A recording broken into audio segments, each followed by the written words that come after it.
Have you ever noticed how even the smallest wait feels almost unbearable now? Waiting for a video to buffer, or a text to be replied to, or even simply waiting for the elevator.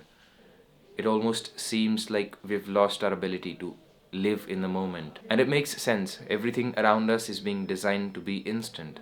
Fast food, single day delivery, binge worthy shows. Our brain is being rewarded for immediacy. But you see, here's the problem.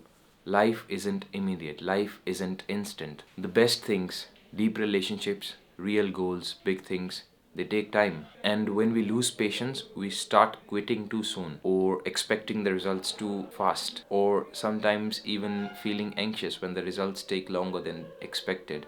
So, I want to put forward a few points on how we can go about changing this, how we can remedy the damage that has been done. The real reason, the real culprit that I declare for this phenomena is the shortening of the attention span because of social media and apps like TikTok and other things, which have rendered the attention span of today's human less than around 10 seconds. That is all the time we can direct our focus on something nowadays. So, how do we get better at waiting again? Well, here are a few things that can help if executed correctly. So, the first thing is micro delays.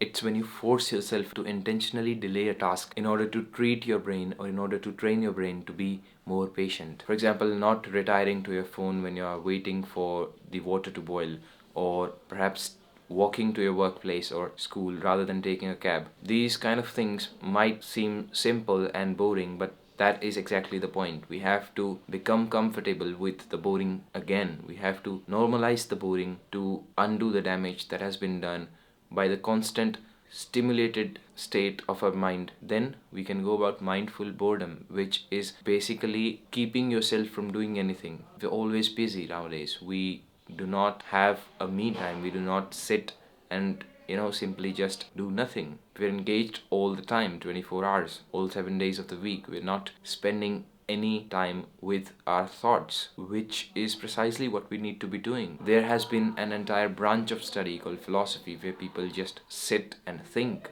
To sit with your thoughts is harder than to labor physically. It's even more straining on your mind.